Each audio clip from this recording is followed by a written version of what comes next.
This episode is sponsored by Reedy River Baptist Church. Reedy River Baptist Church is located at 871 North Highway 25 Bypass in Greenville, South Carolina. Reedy River is kingdom focused as the church seeks to nurture and grow the people who attend their services. Reedy River is a biblical based congregation that worships God and seeks to love Him with all of their heart and is constantly searching ways to take that love to the world. Come worship at Reedy River on Sundays at 10:30 a.m. and 6 p.m. Now on to the episode. Well, welcome back to That's a Good Word, a podcast designed to assist and equip Christians through advice from people in ministry. If you're blessed by our content, we would appreciate if you liked and subscribed to our YouTube channel, and feel free to follow us on any of our social media accounts as well. We are honored today to have on Dr. Gene Fant, the president of North Greenville University. We are very excited that you were here today. Thank you for being gracious to give us your time. My pleasure to be here. Love to run my mouth. Right. So there you go. Well, as always, you give an opportunity to share your story. How did you come to know the Lord? And then give us your testimony of how God's worked in your life. Yeah, sure. So grew up in a Christian home, as you would expect. Testimonies often start with and all, but my dad was a church planter up in Buffalo, New York. We moved from Mississippi to a little town called Fredonia. Mhm. He started 9 churches in 7 years, something along those Wow. lines. So we actually ended up in a house church, and I'll tell you how I asked Jesus into my heart in a moment.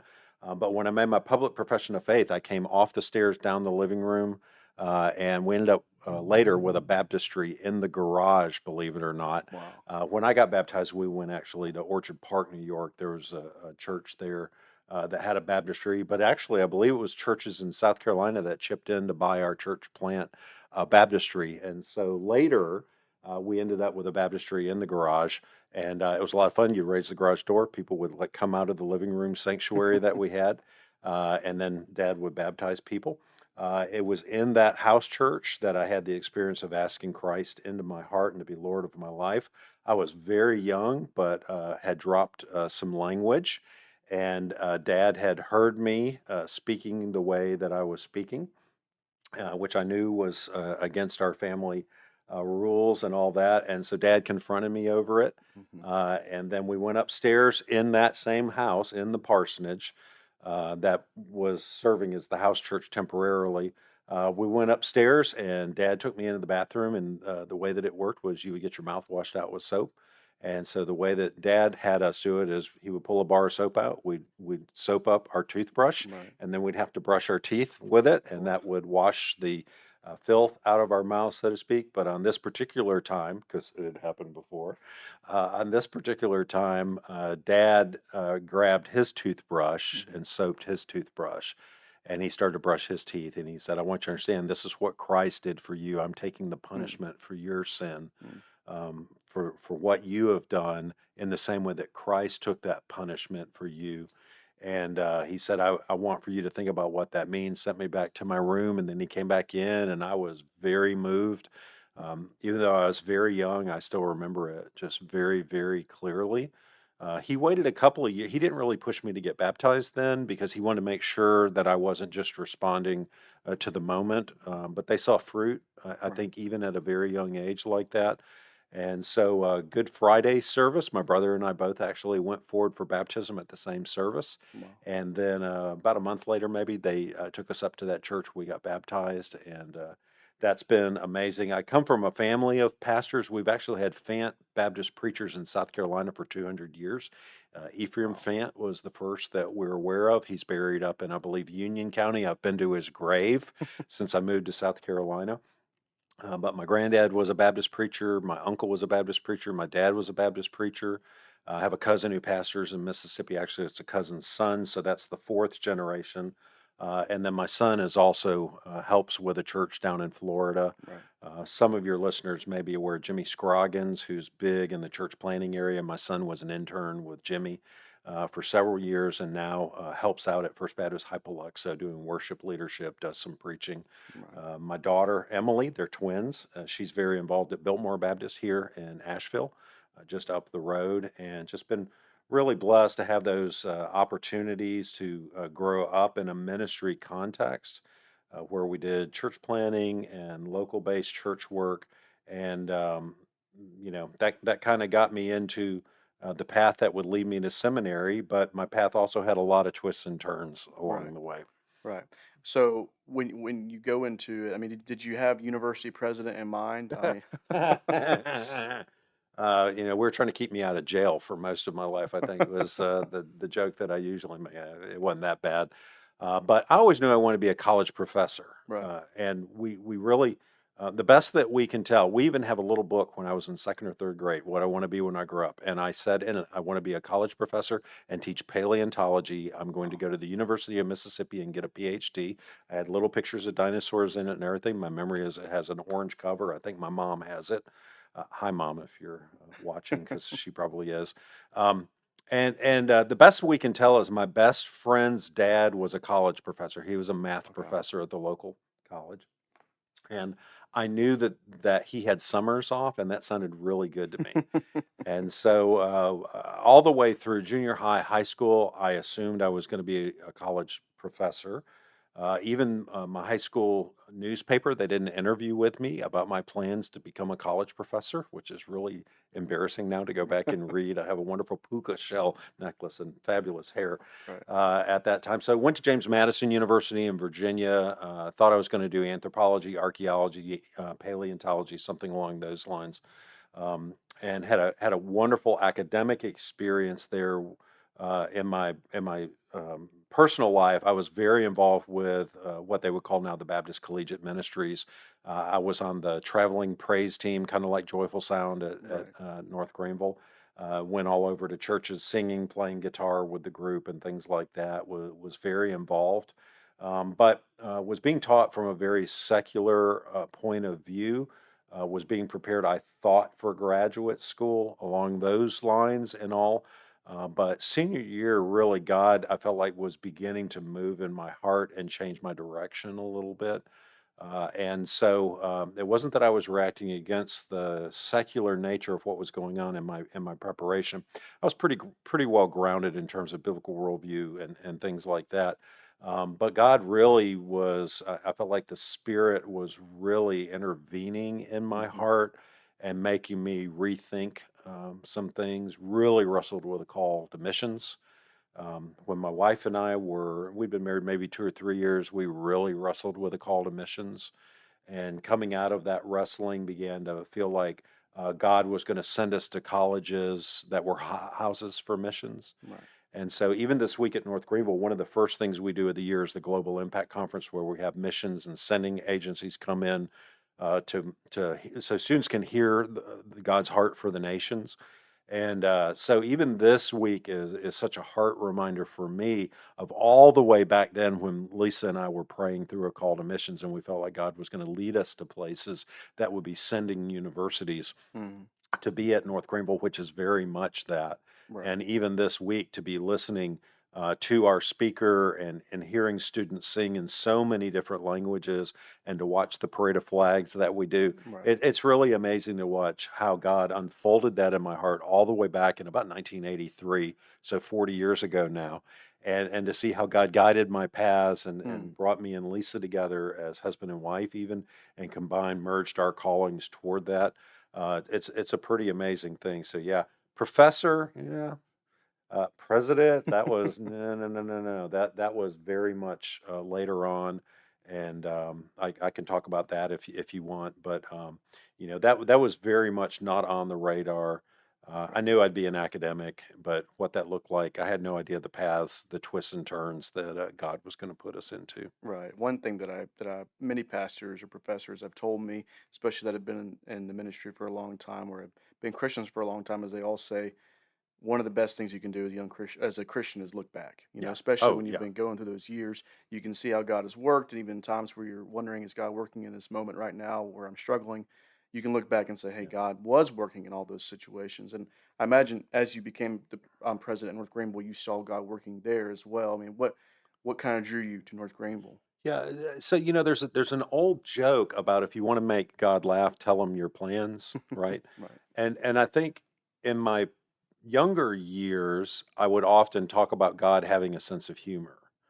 As I get older, I really understand providence in a very different way. Hmm. And that's one of the things that's just incredibly humbling. And so I can think about those prayers that I was wrestling through in the fall of 1983, Mm. that now in the fall of 2023, I could never at that age have sat there and charted a path to this. But God superintending this from his position, transcending time and history and even persona, God was able to do that and to steer me, nudge me, intersect me with people and all. And so it is in the moment. I remember being in my 20s and just often being in the moment and feeling frustrated. Why didn't I get this job? Mm. Why didn't I get this, maybe even girl? Why didn't I? You can go through all the why didn't I's. And in your 20s, they just don't make sense. But then you get, I think probably about the age of 55 or so is when all of a sudden the pieces start dropping in, and all of a sudden you begin to really see this incredible loving God that we have, who guides, directs, intersects us, gifts us, even in different ways in different seasons in our lives. And then all of a sudden you get to a stage where you can look back, and it's incredible humbling because, and I think this is a really important point. It's super humbling because it also makes you keenly aware that you are not smart enough. And in academia, that's a big statement. You are not smart enough to figure this out. Mm. But for God, it's a mere, boom, and there you go. Right. And to realize God's love, God's care, God's providence, um, God's personal interaction, even with you. I mean, it's Hmm. it's a really, really humbling thing. And so I watch in academia, which is a field that is filled with pride and hubris, and especially university presidents who often tend to be filled with pride and hubris because they've reached that apex Right. of a field that is filled with that. There really is a huge temptation and all, and I'm not saying I'm not guilty, certainly at times, but in the most difficult parts of the days, and there are a lot of difficult days in a job like this, when you realize the incredible humility that comes from realizing that it's not about you, it's about God, it's about something much larger than you. God teaches us best when we realize that we can't do it. Mm-hmm. When we think we can do it, I think He gives us a big long leash, Right.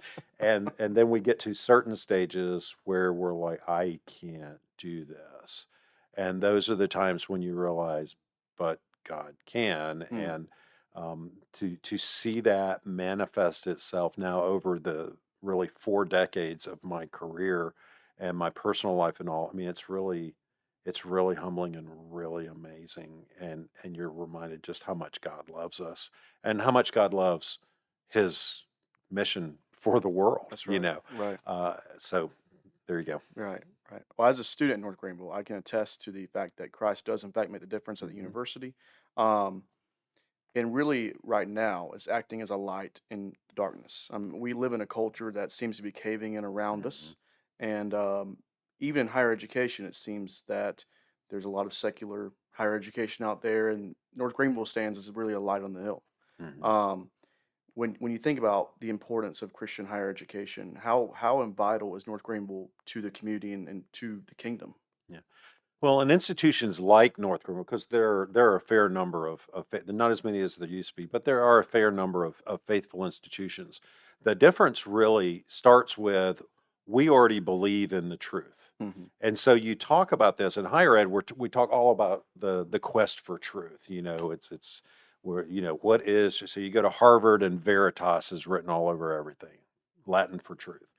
But what you're taught in most higher ed systems is that what makes life worth living is the pursuit of truth, not truth. Hmm. And so I will watch people, especially in academia, I will watch people follow truth, follow truth, follow truth, biblical truth, objective truth. They'll follow it, follow it, follow it. But when they get to the point at which they're supposed to claim it and allow truth with a capital T to become Lord over their lives, they back off Hmm. because they love The the pursuit. pursuit. Mm. And so you get the scripture even talks about this, about always pursuing the truth, but never arriving at the truth, always pursuing things, but never having the satisfaction of it. And in this world, I think that we culturally in the West, we see people do this all the time. It's not the destination, it's the journey. No, that's not true. Hmm. It is the destination. It is truth. So the pursuit of truth means nothing. It's a waste of time if, when you finally are confronted with who truth is, incarnationally as well as objectively, if you reach that and you cannot embrace that, or you refuse to embrace it despite the evidences you see, then you're left constantly wandering, and ultimately you end up rootless and aimless as well. And so you get a place like North Greenville where we begin with the truth. And what we want to help students to wrestle with is not easy ideas. What we want for them to wrestle with is an understanding that here's a community of faculty, staff, coaches, you name it, that all of us are people who have wrestled with this truth. We've submitted to this truth. Right. We've made this truth Lord over our lives. But when we're interacting with students, it's not just here's truth, repeat this. Hmm. It is here's how you get there. Because what we find in the educational process a lot is that you tear things down and you build things up. A lot of academia is about tearing things down and acting as if it doesn't matter what's built up in its place. That's just not true. If you have things that are emptied out and you don't fill them with good things, they will not be filled with good things. Right. And so places like North Greenville, where we really do take this seriously, are incredibly important, especially to the church. Because what I have seen, I've studied this a lot in my career, what I've seen is that churches and denominations that quote unquote cut their colleges and universities loose for whatever. Sometimes it's financial, sometimes it's cultural, sometimes it's theological or whatever. But those denominations always end up faltering and moving away from biblical truth. And there is a symbiotic relationship, I would say, between Christian education, whether it's K through 12 or collegiate and university, homeschool, we can throw that in there, Christian teachers that are in even public settings and so forth. But in a place like North Greenville that is denominationally related, the future of the South Carolina Baptist Convention walks through the doors of all of our classrooms every day. And That's it's right. not just Christian studies. That's right. Yeah. And so I tell pastors frequently what we're trying to do. Yes, we try to raise as much money as we can for Christian studies students to have scholarships so they can graduate as close to debt free as possible. But I want to help that accounting major to be able to do that as well, because that accounting major is going to sit under the tutelage of leaders like John Duncan, the Dean of the College of Business and Entrepreneurship, who is a churchman of churchmen, who believes in marketplace ministry. And I just know most pastors will heartily agree with this statement. Give me a business leader, a businesswoman, a businessman. Give me a business leader with a heart for Jesus, who has a talent for making resources, Right. and a talent for serving the local church. And they're on the personnel committee, they're on the finance committee, they're tithing, they're giving over and above that, but also have the ability to advise the pastor and the Yes. ministry team. Give me that all day long. You want to do a church plant? Let's find a church planter, but let's also find a team of 10 people who are not Christian studies majors. Let me find two school teachers, a business person with a degree in finance, and a couple of other people. Send them up as a part of that launch team. Right. It's a completely different model. When my dad was a church planter in New York, it was people from South Carolina that went up there and called us. The Nortons were the first family that went up there and looked back. But they called Dad. They called us as plants. We had advice from the Southern Baptist Convention and stuff like that. But the model that we had back then was one that was incredibly time intensive, and for the church planners, it was very lonely. The model that we're using now, where we have sending churches that will send a launch team to go out, far superior model, just in terms of sustainability and so forth. And we often do, I think, kids a disservice when we talk about things like calling. People are called to ministry and mission and so forth, but people are also called to be business leaders and teachers and lawyers and moms, Right. and you name it. That is also a part of the calling that God puts out in front of us. And a healthy church is going to be filled with healthy church members, And we like to believe that we are producing and equipping healthy. So we talk about transformational leaders for church and society. I could also translate that as healthy church members and healthy community members who are motivated by that sense that they really want to serve God in tangible ways. And so a place like North Greenville that produces students, equips students that are going to do a lot of those kinds of different vocational callings, employment callings out there, but not just on Sundays, but through the week, are going to be there to serve the church. That is incredibly important. And I sometimes I hear people who are in church leadership, especially some pastors, they'll say, "We know you guys, aren't interested in whatever." I'm like, no, the church is. I mean, Christ didn't just die for us and for our sins. Scripture tells us Christ died for his bride, for the church. Right. And so, as a university, if we are there tasked by the bride to serve the bride and through this mystery to put people into the bride as working adults and so forth, that's a pretty amazing opportunity that we have. And sometimes people will think that those are mutually exclusive things,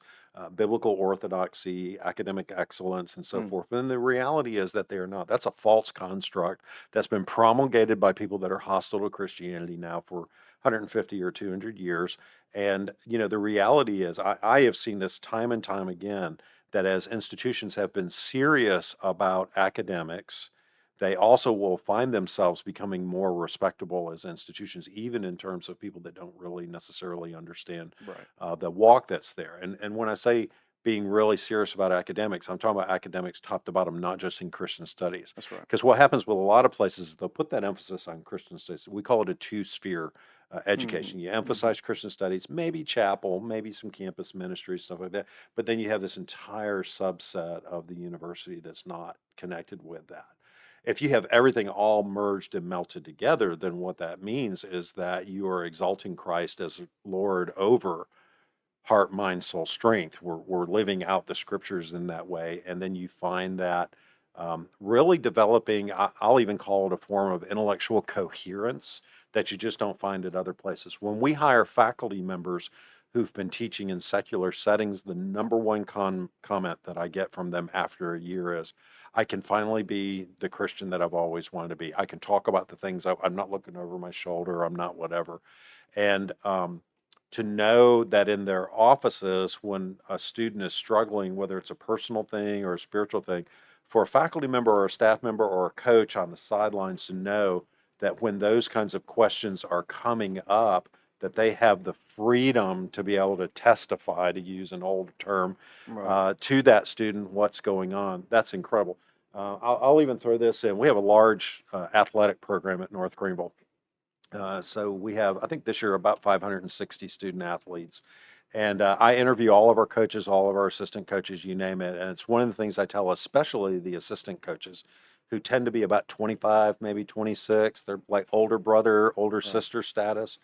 I tell them, this is one of the most incredible things about your job is you are paid to sit on the sidelines or on the bench with a student after a bad practice and say, okay, what's really going on? I know you just had a bad practice, but what's really going on? And to hear that about a boyfriend or a girlfriend or a struggle or something going on at home, to be able to speak into that in such an intentional way and even pray with a student like that's a pretty crazy opportunity right there. And that student will never understand what it means to be surrounded in a community like that. And so that's why places like ours are so incredibly important, I think, is because we do support and partner with the church, but we're also trying to train. I mean, that kid who goes through an experience like that with an assistant coach will be much more likely in coaching youth sports 5 or 10 years later when they've got kids. That's right. To reflect what has been modeled for them. Right. We see this with teachers all the time. Most of our teacher education students are teaching in secular settings where, they are doing things in a setting where they cannot be overt and things like that. But you can still pray over your class. You can pray over your role. You can pray over the room when it's empty. You may not be able to do that in a public setting for a variety of reasons and so forth. But that relationship building that often will come out that you've seen modeled in your classroom, that is something that's pretty awesome. And we do that in all of our disciplines. Right. Think about all of what, all the different academic programs. I mean, you think about Christian humanism back Yeah. in the day. Erasmus made a good point. I mean, that really it's there's a way to look at God vertically, but also horizontally. When you look at all the disciplines in North Greenville, there's ways to say, hey, I can look at science and I can see God in science. I can see that God created order here. I can Yeah. look at mathematics. There's definitive truths and definitive wrongs. So when you look at all of the disciplines and you have all those disciplines coming from a Christian worldview, it really goes back to right belief leads to right Right. behavior. And that's in no matter what discipline you are, not just Christian studies, but Yeah. Christian studies included. Well, and a phrase that I sometimes will use is studying devotionally. That's not original to me. That same year that I was wrestling, that senior year, I was wrestling with what I was going to do next. I went to a Bible study and somebody used that phrase. And he challenged us as students to study devotionally. And what he said is every day as you start your day, or every class as you start class, pray for two things: that God would help you to learn the things that you needed to do for that class, but also to learn the things that he knows that you will need down the road. Hmm. And I really didn't get serious. I mean, I was serious about things theologically, but I'll give you an example. My philosophy of science and my understanding about theology, I did not merge them well until I started doing that with class. And I took a cadaver anatomy class. So we actually had dead bodies and we were having to go through and do things with them. Right. And I still remember I was praying that prayer: God, help me to understand you better and to learn the things that I need for today. Help me to learn the things that I'll need one day. And I remember we were studying the wrist, and I won't get too graphic because they were corpses. But I remember we were studying the wrist, and the professor was just talking about this incredible thing that happens with our wrist, that we can ronate and we can pronate and we can supinate and we can do all these different things. And we were looking at the way that all of the different tendons and the vessels and things like that all work together. And I, in a moment there, had a realization that there was no way that all of this was random chance. Hmm. Oh, Yeah. and that I can cut off the end of my finger and skin will grow back over it and I won't die. I mean, I just became so convinced by that. And that was specifically, I believe, an outgrowth of that I began to have the mind of Christ, not just on my heart, on my sin, on the gospel, on the mission, but to have the mind of Christ in how I viewed my discipline, at that time biology and later on English. It's a pretty amazing. In fact, I think it's one of the things you look back on what happened from the Renaissance through the Enlightenment, when people were working off of a basic biblical understanding of the world. The farther we've gotten away from that, yes, we've advanced in technology, but have we advanced as a culture? I give you the Holocaust. I give you the Holodomor. I give you all of the things that came out of social Darwinism and things like that. Yes, we've advanced technology, but have we really advanced? And I can't help but wonder if we went back, as we do at North Greenville, to teaching students to think with the mind of Christ, if that would not lead to many incredible discoveries and so forth that would allow us to be able to impact the world even in these so-called secular areas. Just a little random thing there for you. So Right. There was a time when divine revelation was seen as a source of oh truth, and yeah, now it seems to be that reason has yeah. overtaken that Well, thing. let me throw you an example. Booker T. Washington, the guy with the peanut and peanut butter and all that other good stuff, that, or George Washington Carver, I mean, Right. sorry. Carver actually wrote about that he went to this peanut and asked God to show him why the peanut was on the face of the earth. And he began to discover all these incredible uses for the peanut. He writes a column about it. Hmm. And the New York Times actually castigates him and says, educated people don't talk like that, when he Right. was speaking openly about God's design for the peanut. And I mean, you think about peanut butter as a protein source for incredibly impoverished people that is shelf stable and can be sent in and is cheap to transport. And what an incredible gift God gave us when there was this little nitrogen producing thing that's in the soil. Right. And we had this guy who prayed that God would reveal this sort of thing to him. He does it. And then when he explains this is where the idea came from, we've got these people that are on the side taking pot shots and going, well, people shouldn't talk like that. Come on, be real. Right. And Carver was an amazing believer. You can read this in his journals and some of his other things just about that methodology that he used, that he believed God would give us the insight. That God's revelation is not just for Scripture, it's also for other things. And God gives us, I've heard inventor after inventor talk about that in their sleep they'd wake up and go, and it's not revelation with a big R, it's revelation with a little r, but I think God gives us that. Sure, Kathy talked about that all the time, that God gave him this revelation of how to fry a chicken sandwich and put Right. pickles on it on a buttered bun, and it transforms orphanages around the world. It transforms student education around the world. It transforms communities all over the place. And he would talk about it. It all started with this crazy thing, Right. and there's story after story after story after story. And again, I believe that's all a part of the way that God uses providence to weave these things together for his ultimate mission and glory. Right. Oftentimes we can get this tendency to disconnect the Holy Spirit from imagination, Hmm. right? Oh, We yeah. we can only Yeah. connect the Holy Spirit to illumination when we're Yeah. reading the Bible. But that doesn't seem to be the case. I mean, you can see all throughout Christian history where there's been imagination has just really changed Mhm. nations and changed and done great things for the kingdom of God. Well, an imagination is an incredibly effective portal to the heart. Hmm. And so you don't have abolition in the United States, abolition of slavery, without Uncle Tom's Cabin. It's Harriet Beecher Stowe's work that is specifically coming out of a Christian worldview, that creates a narrative and an imagination that allows then for people's hearts to suddenly become moved and to begin to see this from a different perspective. And so, it's a great way to put it. Illumination and revelation. Those are things that work together. And I do think sometimes in a materialistic Western post Enlightenment world, Mm. even in theology, we sometimes get a little uncomfortable with talks about the supernatural work of the Right. Spirit.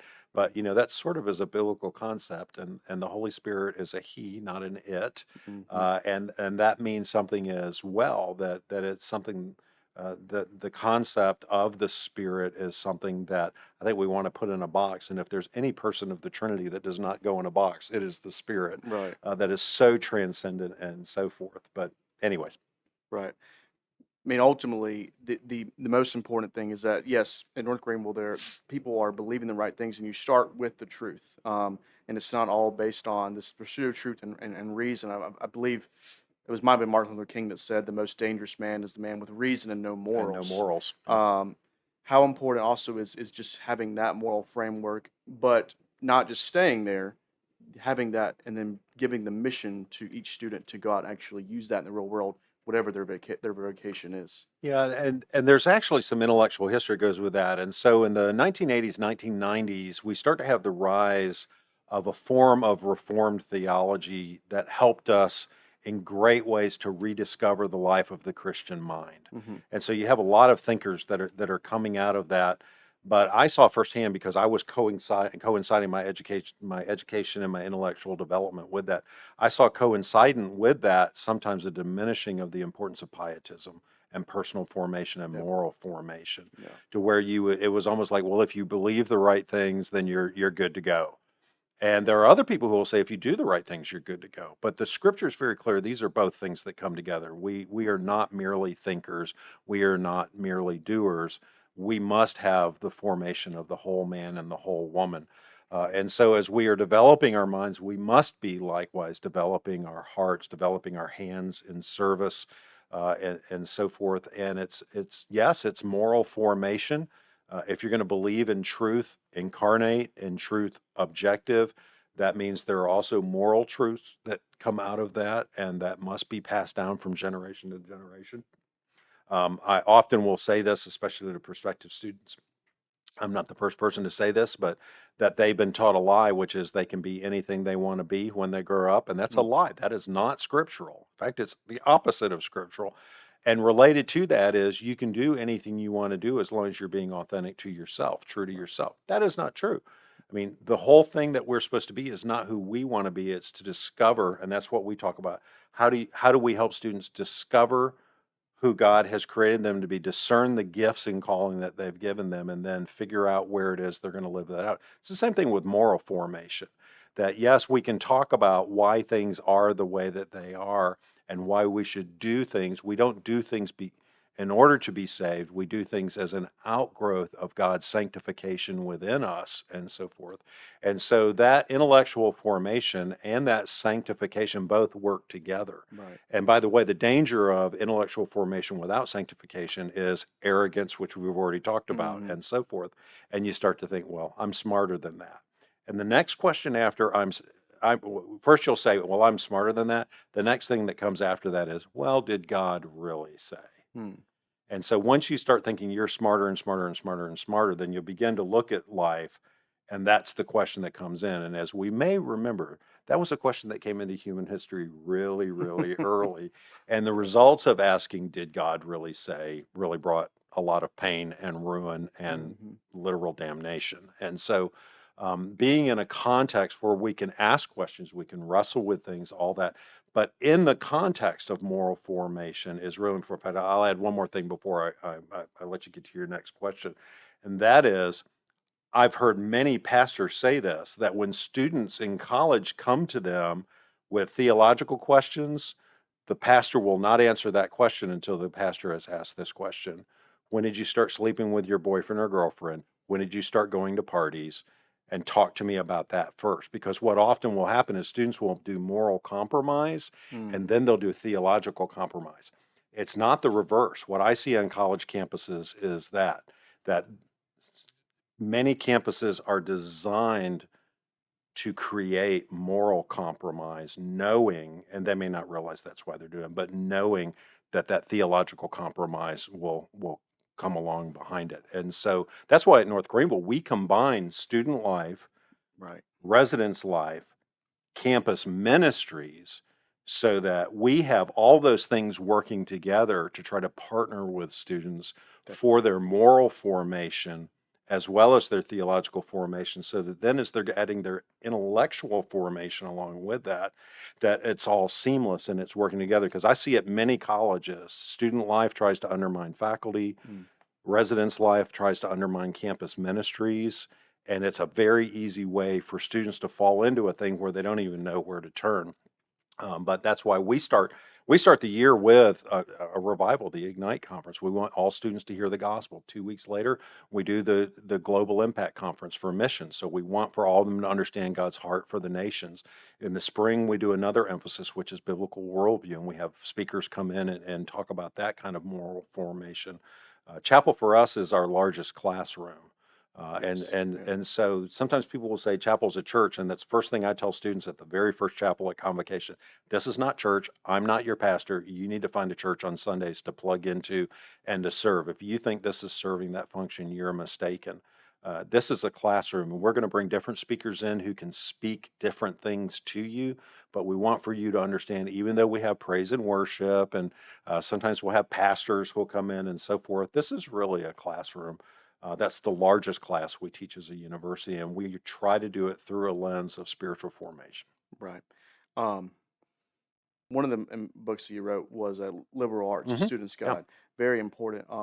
Talking about not just Christian education, but liberal arts Hmm. education. Uh, the first thing I think that students kind of go into is they go to a Christian university, and then they actually start looking at non-Christian sources. Hmm. When we get into that, it's looking at non-Christian type of literature and then Christian literature. How should we connect those? I mean, there's biblical precedent, right? Daniel and Moses Yeah, know absolutely. know the culture that they're in, and they know the text of the culture that they're in. They know the Hmm. morals. How do we kind of engage with those kind of texts, but also still having that Christian worldview as our base? Yeah, and so here's what I love to help students understand. All truth is God's truth, but all things that we call truth are not God's truth. Mm-hmm. And Mm-hmm. so we can find glimmers of God's truth. So Augustine talks about this. He talks about the gold of the Egyptians, that when the Israelites leave Egypt, they loot the households, they bring the gold and the silver, and the gold and silver of Egypt is what ends up being melted to make the furnishings for the temple, the utensils and all for the tabernacle. as they go through. And so Augustine says this is a parable for us. As we find pagan things, we can look at truth in them. If a pagan text tells us the sun rises in the east and sets in the west, just because it's in a pagan text does not mean that that's false. Right. That's God's truth. That's objective truth. All of us can see that, regardless of time, place, culture, language, you name all of that. But you do have to have your radar on, because the challenge that we get more times than not is not falsehood, it's half-truth. Hmm. If I say that the moon is 300 miles away, it's green and it's made of cheese, everybody hears that and they're like, well, that's just stupid. That's because that's crazy, you know? Right. If I say something else that is mostly true but has that elements of falsehood, that's what the Bereans did in the New Testament, right? They would constantly compare what they heard against the scriptures to discern whether it was true or not. And so, as I went through, in my case, doing a PhD in literature and a lot of other things along the way, that was something that I would constantly think about is, okay, so what is in this that is true, that I can learn from, that is useful, and so forth. And there would be things that I would, that I very obviously, this is stupid, and you can put that away. But there's the scriptures are filled. I mean, Paul is very familiar. I mean, I was thinking about that passage the other day. We were reading it at church, where Paul's called in, and they're getting ready to flog him, and he starts talking in Greek, and the guy says, "Aren't you Egyptian?" And he's like, "No, I'm a Roman citizen." At which point the guy's like, "Ah!" And then immediately the guy has Paul speak to the Jews that are there, to the leaders that are there, and Paul begins to speak in Hebrew there, in Aramaic. And I was just thinking about that passage, but here's this guy who is a citizen of the world. He knows Greek mythology because there are references to it. He knows Roman mythology. There are references to it. He understands his Hebrew theology and training, and he then is placed by God to be in a position to do that. In fact, that goes back to what we've talked about, which is God's providence and planning. Right. And let me extend that even. I tell students this all the time. You never know what thing you learn in a class that you randomly remember 30 years from now will be the answer to somebody's question that they ask you 30, or maybe that your own child will ask you 30 years from now. Yeah. Wow. And so you're sitting in a class with Donnie Mathis or whoever, and he referenced Donnie. That's why I referenced Donnie. As you're sitting in a class with Donnie, there's some random thing that comes in, or you're reading a William Faulkner novel with Cheryl Collier, and there's some comment that she makes when 20 years from now you're doing something and randomly that thing comes in, and God's Spirit pulls that thing out of your brain, Right. and all of a sudden you've got that nugget of truth that's there that may or may not have been found in a Christian source text, but is truth that God redeems out of the dross, just as they did the gold of the Egyptians. And in that moment is buffed and polished into that sparkling thing. And it is the right word at the right time, in the right way, that suddenly allows somebody to find peace in a moment or answers in a moment. And there's no way to describe that except for that's God's superintending providence. Right. It's just amazing. Okay. God's pretty smart. I don't know if you know that or not, but That's right. and I'm constantly dazzled by that thought. That's right. So Right. Another point the book makes is that there is not. We sometimes have this tendency to disconnect general revelation and special Yeah. revelation, and Yeah. just widen them apart as far as we can, because we want to make sure that we're always holding special revelation in its highest order, and then we don't want to put general revelation too high. But in Christian education and liberal arts education, that's quite the difference, because you're going into classes in liberal arts that are general education classes. They're not necessarily all Christian studies classes, but they are very important for establishing a worldview. Why is it important that we take general revelation and special revelation and try to connect them in certain ways? Well, because both of them constantly point toward Christ. Right.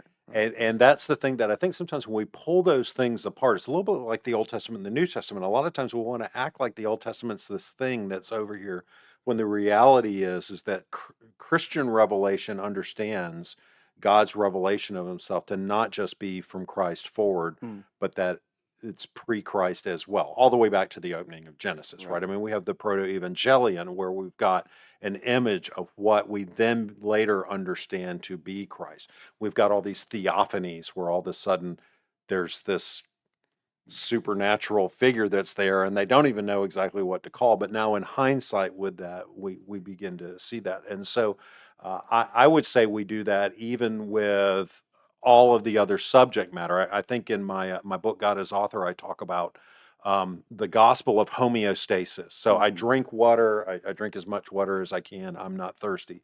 Well, if I wait long enough, I'm going to become thirsty again, and I'm going to begin to crave that water. And so homeostasis says that we have a balance in our body of water or food or vitamins, whatever, electrolytes, whatever it is, but I'll use water as thing. Homeostasis teaches us that there is a balance to our bodies of water, and that that balance will drop out of balance and will create in us a desire for that restoration of balance. But we know that no matter how long we drink the water, ultimately, if we stop, at some point, we're going to have to drink more water. That's actually an image of Christ in the gospel, because we know that anything in this world will ultimately never satisfy. It can satisfy for a moment in a certain way, but it cannot satisfy for a long period of time. And so when you think about that, about creation, fall, redemption, balance, imbalance, restoration of balance, on this side of eternity, there is nothing that is restored in balance that lasts in balance. Instead, we constantly are in this cycle. It makes us realize that we long for something that will bring ultimate satisfaction. So then when you read in the Psalms about the deer panting for the water, so my soul longs after you, you understand that homeostasis that you learn in week 3 of biology 1 is a picture of the gospel. Wow. I mean, it's just Yeah. amazing to see that. And by the way, the scripture actually affirms that Right. in referencing that in the book of Psalms. And so you can see that with the tide systems. You can see that with even just life, birth, birth, life, death, that we come to the moment of death and people ask, what comes afterwards. In fact, there's a famous story about that. The Venerable Bede, writing in the Middle Ages in England, missionary goes and he speaks to the pagan tribes, and they're in this big hall. In the winter, the storm is going crazy outside, and he's witnessing to them and talks about Christ. It's a hall that has a door here, and there's a fireplace apparently over here. And so he's talking about Christ, and he's talking about the afterlife in particular. And this is to people who had questions about the afterlife. What happens after I die? And so he presents the gospel, and the king looks to his high priest and he says, "What do you think? What should we do this?" And the priest says, "Once in the hall, I looked at the door and I saw a sparrow fly in this door and fly through the hall and fly out the other door. And while the sparrow was in the hall, it was warm and it was bright, but he went in one side and went out the other. And he said, this man just answered, this is our lives. We come in one door, we go out another door, and outside of that is an entire universe that we cannot even imagine." He said, this man has now explained to me what that is and how we get to that door, and the entire kingdom was saved. Wow. I mean, it's just incredible. Yeah. But it was this general revelation thing of a sparrow flying through a room that gets connected then with the revelation of Christ, articulated by this guy who was trained to be able to do that. And by the way, that guy was a pagan when he interpreted it by the light of Christ. I mean, isn't that crazy? Yeah. But then he proclaims it, he converts, the king converts, the kingdom converts, and that's one of the ways that Christianity came to England. Wow. And all of a sudden you end up with all the pagan civil wars that were going with the Viking tribes all of a sudden stopping, and peace begins to reign in the kingdom. And they have so much peace and wealth that the other Vikings come over and start raiding. I mean, it's really amazing. But to watch that general revelation articulated and converted into special revelation in a way that has unbelievable historic importance then. I mean, this is a book that we've read in the English tradition now for like 1,500 years, maybe longer than that.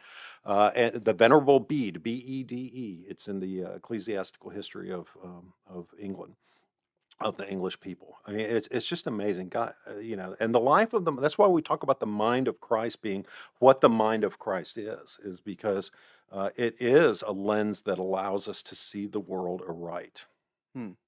Right. Because he is the light that lets us see the world aright. and he is the straight that allows us to see the crooked. I mean, you can go through all those different metaphors. Right. And you think about in the Gospels where Jesus says, love the Lord your God with all your heart and soul and mind. Mhm. Well, when you think about the mind aspect of that, we aren't reading our Bibles 24 hours a day. So it would be foolish for us to think that we can only see God or see Christ or see God in our mind when we're reading our Bible. Mhm. It's much more than that. We can see it in everything, and general revelation allows us to do that. And obviously, Bible reading is a really important thing. Right, And at right. North Not Greenville, to we discount. emphasize that. We have a read through the Bible Yeah. emphasis and all that. But if all you're doing is sitting in your room reading your Bible and that's all you do, you're going to have a really hard time sharing your faith with people that don't Mhm. understand that context. Mhm. And so it is one of the things that I think is really important for us is to have our mooring, have our grounding, have the spiritual disciplines that we follow and so forth, but then have that ability as a neighbor, a service person who's working on something at the house, whatever, as they are having a relationship with you, to be able then to be sensitive to the leading of God's Spirit and whatever questions or just offhanded comments, somebody's fixing your air conditioner, yay. And you just say, how are, y'all staying busy? Conversation leads to a conversation. Next thing you know, you find out it's somebody that's going through some sort of a family crisis or something like that. Mm. I heard somebody talking about evangelism one time. He said, the secret to evangelism is one more question. Mm. He said, we always want to end the conversation. He said, Right. usually if there's one more question that you ask that's maybe not even a question about the gospel, it's, how are you really doing? Then all of a sudden something will open up. And that's a fascinating concept. To think that we're one question away from something like that. That could be a breakthrough. Right. Right. Thinking about your background in literature, this book, God is Author. Mhm. One quote that I wanted to read, um, when we think about narrative or just any type of literature that we read, like we talked about earlier, there is this goal to find God in that, right? This quote, perhaps the gospel is not just like a story.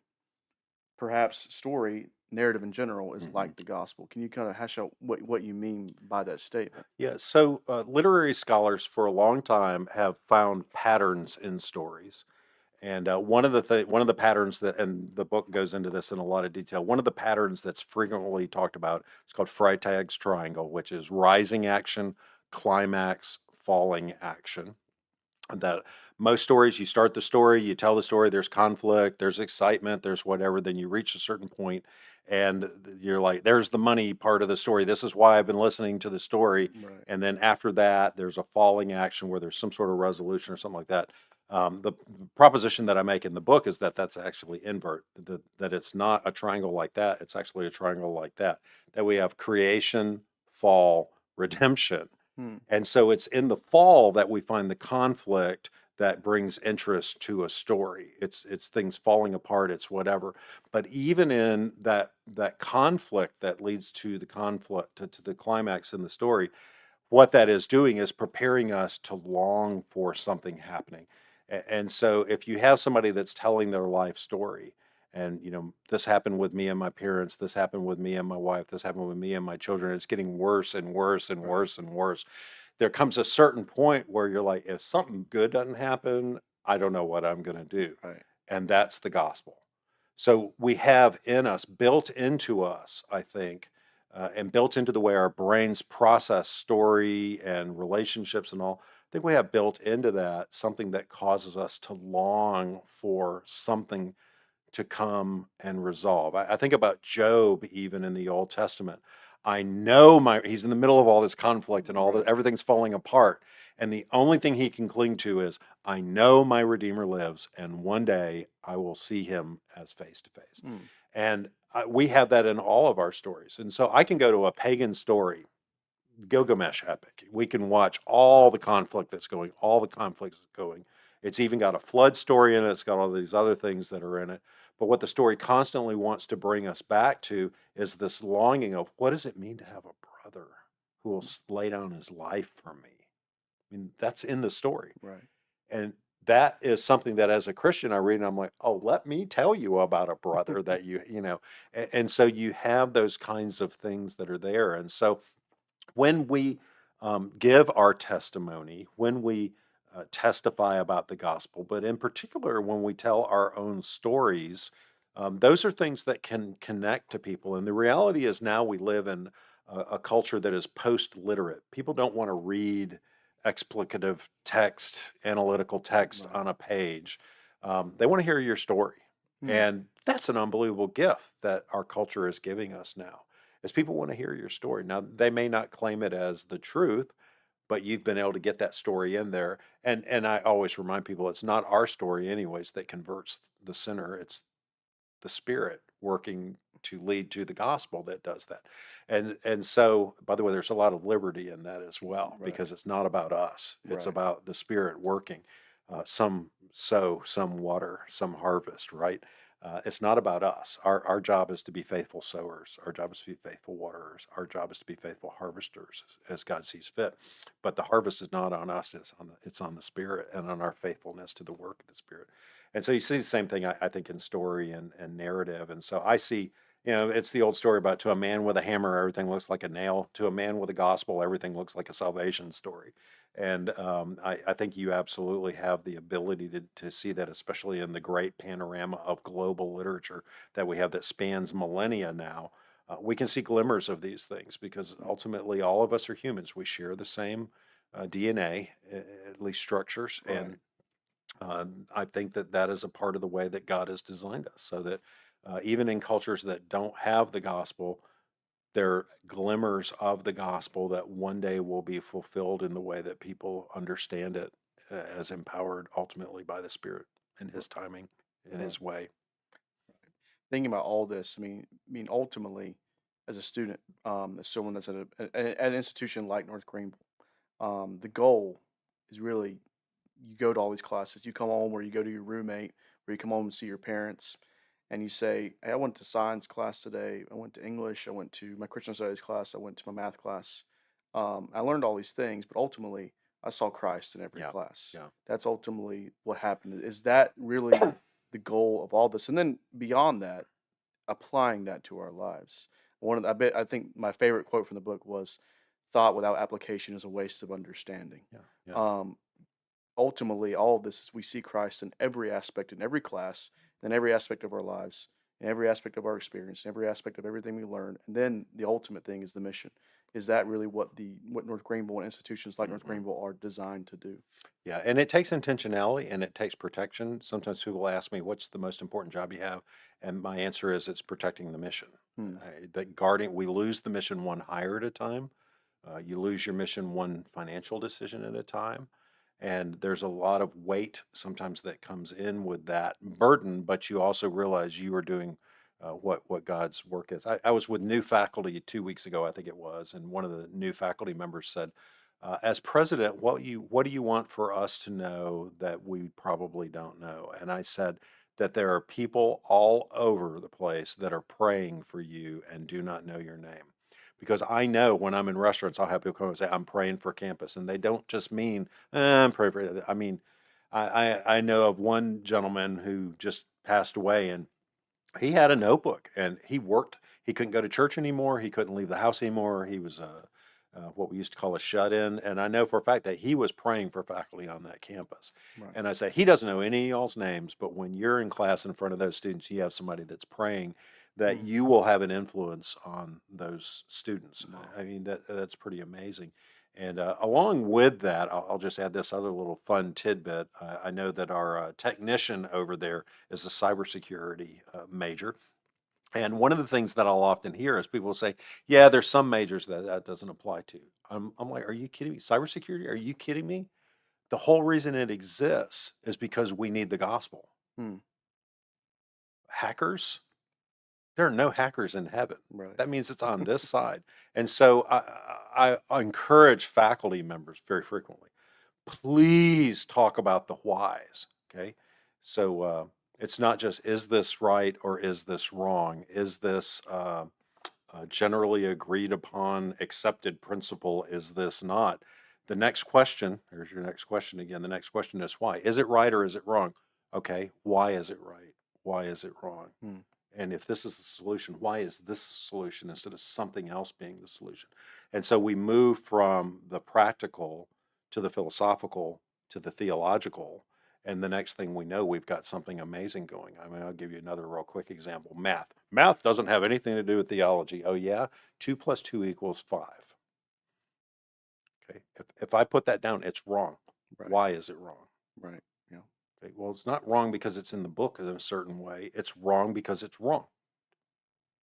I mean, it just doesn't work. And if you have a world that is filled with 2 plus 2 equals 5, very quickly the longing will be, will someone please come correct these stupid formulas and these equations, right? And so and again, it's pointing back, well, whom shall we send to correct the world's formulas and problems that are wrong?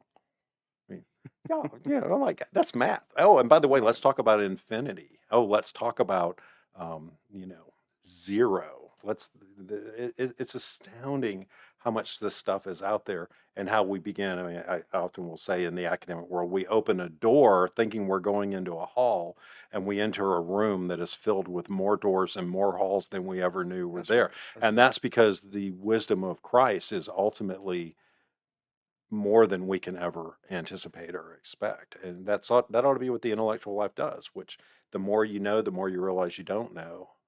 And the less smart you really are, which means you want to be following someone who is smarter. And there you go. Right. That's really a picture of the gospel. I mean, the gospel is simple enough to where a child Hmm. can understand it. But you think about, I mean, I've heard pastors say you could sit someone in a room with John 3:16 and hundreds of books on it, No, and he would never fully understand no. or the grasp and just grasp the depth of that verse. Hmm.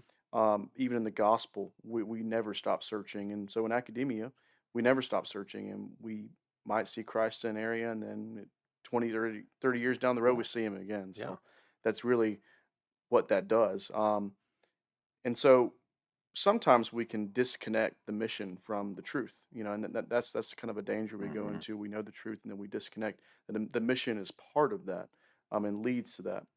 So as North Greenville's doing so many things on the mission field, I mean, I think about my fellow students over the years that went on mission trips and Hmm. things like that. How important is the mission, and what is North Greenville doing in terms of spreading the gospel, not just locally, but all over the world? So our mission is equipping transformational leaders for church and society, but we are also mission focused. And so Right. that is, how do we operationalize that mission? And so as we are connecting students with that sense that to be able to attend college in the United States is an incredible luxury and privilege. And if you have the ability to complete a baccalaureate degree in the United States, especially at a place like North Greenville, congratulations, you're now one of the most 1% at the 1% most educated people on the face of the planet. Well, that's an incredible privilege, It right? is. But It as is. Christians, we are never given privilege for our purposes. We are given privilege for kingdom opportunities. And so helping students to understand that they can do mission in so many different ways. Right. And so it may be student teaching at a mission school in Central America, and that may be the only time you go do something like that. But wow, what an incredible way to be able to play that out. To do a business internship in the business office of a 501c3 in inner city Atlanta or in rural South Dakota. I mean, those are all things that ultimately contribute to what God's mission is, what God's work is in the nations. And we love to be a place that really does try to help students to think through that. And increasingly, especially in the West, it's going to be harder and harder for people to be full-time vocational Right. professional ministers. They're going to have a platform. And my parents did that when I was coming through. They said, look, your job may not necessarily be your calling. Your job may be how you pay the bills while you do your calling. And Hmm. that all the way back in 1979 or 80, that was a really potent thing that they taught me. And I see this with students all Right. the time. Just because you're being trained for a job does not mean that is the totality of what God's plan is for you. Just because God's calling you to do ministry may not mean that he's calling you to do it in a context where that is all you do. You may have to do these other things. And I think increasingly the church, especially in the West, is waking up to the realization that the rest of the world has had a long time, which is people who are in ministry may have to do a lot of different things, but you know what? Our calling is to do what God is calling us to do, and that there is no like hierarchy of full time, part time, Right. bivocational, Right. whatever. Like, give Right. me a break. Yeah. My grandfather, I think, pastored at one time 3 or 4 churches all at the same time. And we've got to be really careful about importing a hoity-toity attitude, as one of my friends used to call it, into church work, and understand that God's got a lot of things that need to be done, and That's He's right. calling us and preparing us, equipping us for all kinds of different things that are a part of His plan. Right. Ministry is everywhere. I remember as a pastor's kid growing up, people would ask me, "Are you going to go to ministry?" I'm like, "Well, maybe." "Oh, you're going to be a pastor." Well, nothing could Yeah. be further from the truth. There are many vocations that are a calling and a ministry, and really, if you're a Christian, whatever you're doing should be, in fact, a calling. And North Greenville is preparing people to do that. I really enjoy talking about how it's the importance of doing that over every discipline. How North Greenville is doing that as someone who's a communications major. Our interdis major with communications and Yeah. marketing. I can say that in both those disciplines, I saw that. So, Mhm. thank you for all you're doing at North Greenville, and thank you for coming on the show. Is there anything else you want to talk about I, before we close? I'll just say one thing. You were mentioning those two disciplines. Those are disciplines too, where we have particular faculty members who get it. Hmm. And so when I hear about people like you talk about your stories, that's something that really does my heart a lot of good, because it really is where the wheel hits the road, so to speak. It's one thing for me to talk about things that can end up sounding like marketing strategies, but to hear, especially alums and current students, talk about a faculty member who's meant a lot to them and that really was living out those kinds of conversations. That's the stuff that to me is just hugely encouraging. And then the last thing I'll say, a lot of the people that will be watching this are people that are based in churches and all. We can't do what we do without churches, Right. and we hope that churches understand they can't do what they do without us. That it really is God calling us together as ministry partners, hooking our arms together and walking forward to do those things. We can't do it without that, and that's also a part of the sense of duty and mission and purpose that we have as well. So thanks for the invite. Yes, sir. Happy to. I'm always glad to talk. Right. Yes, sir. We are glad that you were happy to come and talk. This was great. So, Thanks. thank you for coming on. And I'm Wilson Paris, and that's a good word.